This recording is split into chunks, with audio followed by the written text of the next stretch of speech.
tarde, noite a todos. Bem-vindos a uma tarde, Momento de Maria, encontro conosco, uns com os outros e com nossa Mãe. Momento que vamos fazer nossas preces, vibrações de amor por toda a humanidade. Começando sempre pela leitura e uma reflexão sobre o Evangelho segundo o Espiritismo, obra codificada por Allan Kardec. Aberto ao acaso hoje no capítulo 14, Honrai vosso Pai e vossa Mãe. O item é o 5, quem é minha mãe e quem são meus irmãos? Chegando a casa, lá reuniu-se uma multidão tão grande de pessoas que nem mesmo puderam completar sua refeição. Quando seus parentes ouviram isso, saíram para o prender, pois diziam que ele tinha perdido o espírito. Consideravam-no meio louco. Entretanto, sua mãe e seus irmãos chegaram, ficando do lado de fora, e o mandaram chamar. O povo estava sentado ao seu redor e disseram-lhe: Vossa mãe e vossos irmãos que estão lá fora vos chamam. Mas Jesus lhes responde: Quem é minha mãe? Quem são meus irmãos? E olhando para eles que estavam ao seu redor, diz: Eis aqui minha mãe e meus irmãos, pois quem quer que faça a vontade de Deus é meu irmão, minha irmã e minha mãe. Narrado isso nos evangelhos de Marcos e Mateus, Marcos no capítulo 3, versículos 20 e 21, e Mateus no capítulo 12, versículos de 46 a 50. Agora, a explicação de Kardec. Certas palavras ditas por Jesus soam estranhas, parecendo contraditórias com sua bondade e sua inalterável benevolência para com todos. Os incrédulos não perderam a oportunidade de fazer disto uma arma, dizendo que Jesus se contradizia. Um fato irrecusável é que a sua doutrina tem por pedra angular, por base principal, a lei de amor e de caridade. Não poderia destruir de um lado o que tinha estabelecido do outro, de onde é preciso tirar essa consequência rigorosa. Certos ensinamentos estão em contradição com aquele princípio básico, porque as palavras que se lhe atribuíram foram mal reproduzidas, mal compreendidas ou nem são deles. Chamando a atenção aqui para as coisas que a gente passa adiante, para o que a gente reproduz, reverbera, sem saber exatamente a fonte. Mesmo quando a fonte é o Evangelho, as palavras podem ser mal interpretadas, quando elas são usadas pelo que as pronuncia com intuito próprio, com interesses próprios que não da divulgação do Evangelho, como a gente vai ver mais adiante. Causa estranheza, com razão, Jesus mostrar nesse caso tanta indiferença para com seus parentes e, além do mais, renegar sua mãe. Em relação aos seus irmãos, sabemos que nunca tiveram simpatia por ele, espíritos pouco avançados. Não compreendiam a sua missão. A conduta de Jesus, conforme entendiam, era esquisita e os seus ensinamentos não os tinham convencido, já que nenhum de seus irmãos, tornou-se seu discípulo. Parece que até certo ponto partilhavam das prevenções dos inimigos dele. O fato é que eles o tinham mais como um estranho do que como um irmão, quando se apresentava em família. E São João afirma positivamente, não acreditavam nele.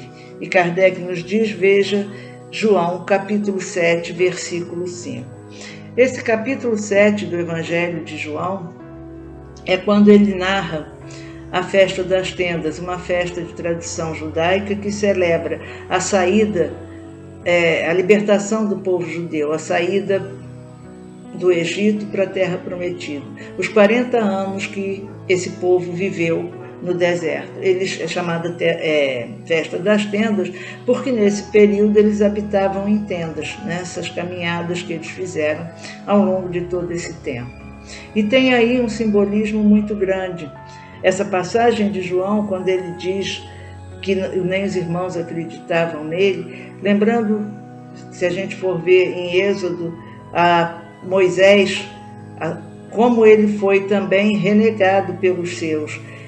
O povo hebreu queria uma resposta rápida, mas era necessário atravessar o deserto, simbolizando para nós já esse deserto que nós temos que atravessar das nossas sucessivas reencarnações até chegarmos à condição de espíritos puros.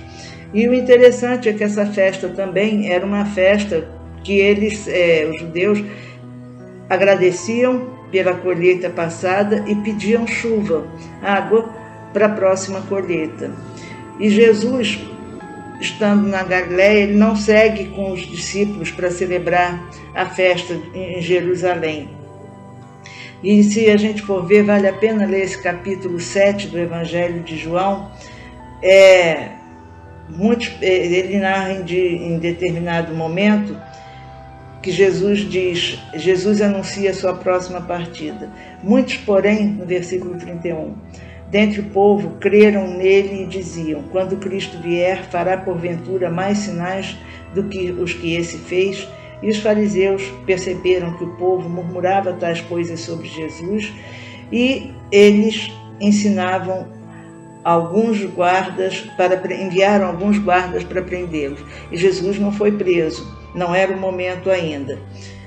E aí Jesus diz a eles, os judeus diziam entre si, porque Jesus disse que para onde eu vou, vós não podereis ir.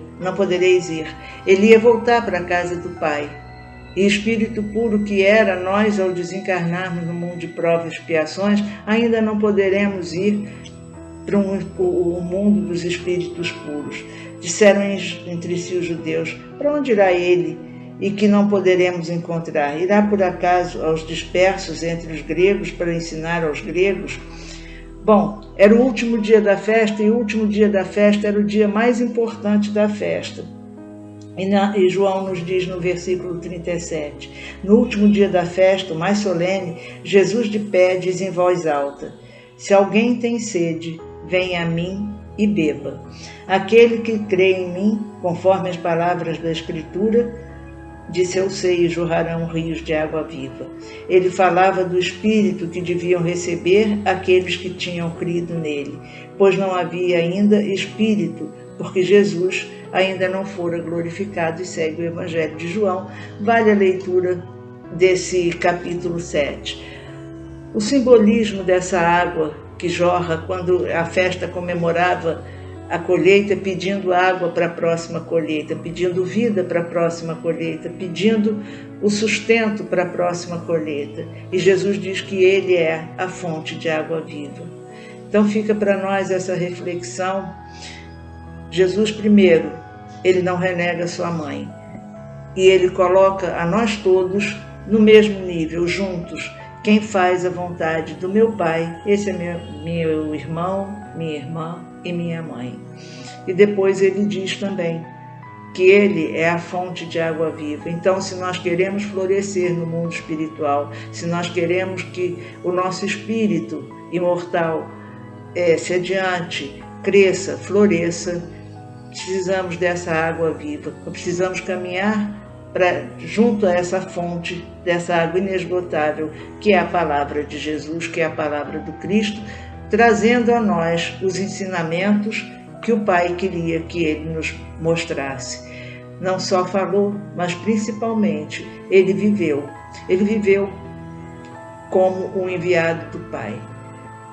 Então fica essa reflexão, fica a lembrança, leitura desse capítulo, tanto no Evangelho segundo o Espiritismo, quanto do capítulo 7 do Evangelho de João. Há muito simbolismo e cada um de nós vai perceber isso de uma maneira. Que o Senhor nos abençoe, nos proteja e que permaneça conosco, sobretudo nós nele, graças a Deus. Boa tarde. Vamos ler Tempo para o Entendimento. Mensagens de Francisco Cipriano e Irmã Germana. Psicografado por Celi Durão no MAP. Perseverança é o que caiu para hoje. Hoje quero lhes falar sobre perseverança. Em todas as tarefas que iniciarem, devem ter em mente a finalização das mesmas. É importante também saber discernir e não insistir em tarefas que, sozinhos, não puderem concluir. É necessário buscarem auxílio dos irmãos encarnados e desencarnados.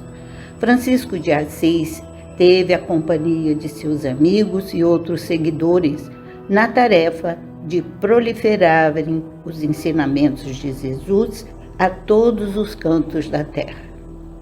Assim, meus queridos irmãos, unam-se, formem correntes de paz e amor e perseverem na missão de espalharem a caridade e a compreensão para a caminhada.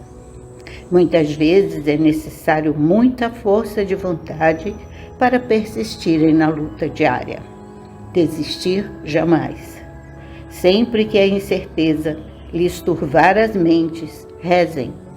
Peçam a seus guias protetores que os protejam do desânimo e das fraquezas da dúvida.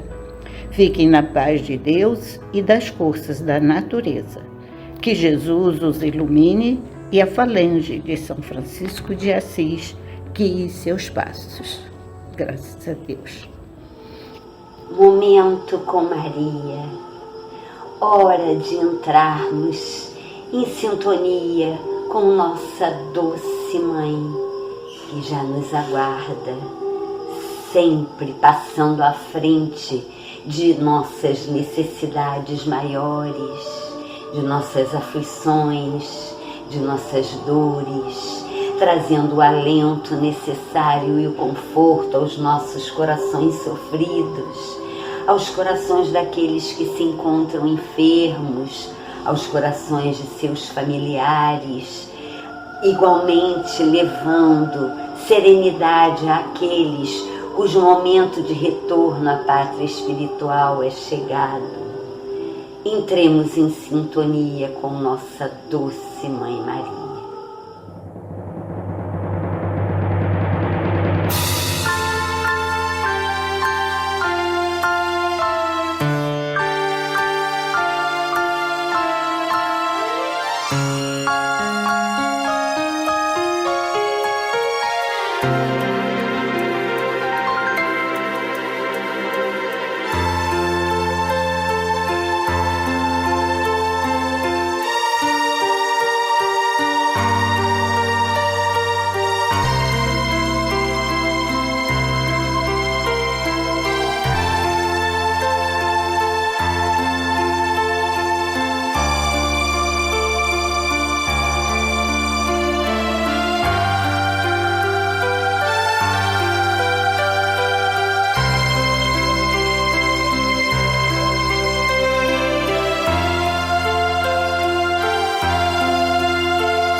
Ave Maria, cheia de graça, o Senhor é convosco. Bendita sois vós entre as mulheres, bendito é o fruto do vosso ventre, Jesus. Santa Maria, Mãe de Jesus, rogai por nós, pecadores, agora e na hora do nosso desenlace. Que assim seja, graças a Deus. Pai nosso que estais no céu, santificado seja o vosso nome, venha a nós o vosso reino, seja feita a vossa vontade, assim na terra como no céu. O pão nosso de cada dia nos dai hoje, perdoai as nossas ofensas, assim como nós perdoamos a quem nos tem ofendido.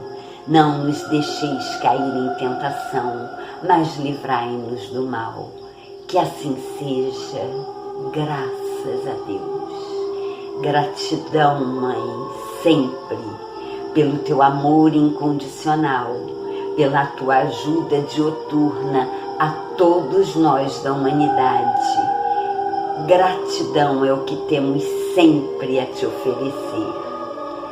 Paz e bem, paz e luz, paz, muita paz. Terapia do amor. O amor continua sendo, filhos da alma, a receita que temos a oferecer àqueles que buscam socorro espiritual para suas problemáticas de saúde. Por isso podemos afirmar que o amor aclama e dissolve as tensões. O amor alegra e tonifica o coração. O amor vitaliza e fortalece as células de defesa do organismo. O amor traz a esperança e recupera as células esgotadas. Somente o amor dá sentido à vida e faz com que aquele que ama tenha fortes razões para continuar vivendo através da alegria em servir ao próximo. Recordemos as sábias palavras de Paulo em sua carta aos Coríntios: o amor tudo sofre, tudo crê, tudo espera, tudo suporta. Que excelente terapia temos às mãos, através das palavras paulinas, adequadas para todos os problemas diários. Perseveremos no tratamento com os abnegados médicos da terra e não nos esqueçamos também de nos tratar com Jesus através da terapia do amor, que tudo sofre, tudo crê, tudo espera, tudo suporta e tudo vence. Paz e bem, paz e luz, paz, muita paz.